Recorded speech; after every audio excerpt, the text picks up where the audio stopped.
होतं. आमचं काय रक्त मोठं होतं खरं. मशीन बांधल्यापासून रक्त हात पडल्या. कशी बापडे वाघासारखी होती.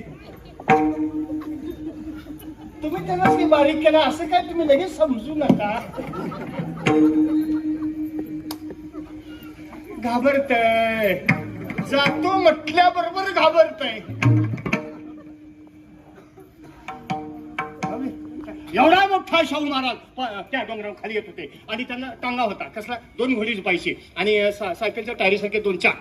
ती कसली चाकं होती माहिती का स्वतःकडे तयार केली. त्यावेळी सायकल नव्हती होती का कोणाच ठाऊक. आणि त्या टायरी ते बरका खटारा त्याला म्हणायचे त्यामध्ये शाहू महाराज बसायचे.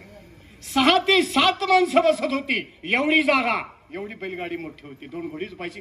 पळायचं नसतं. वरून खाली येत असताना एक 50 ओलांडलेली म्हातारी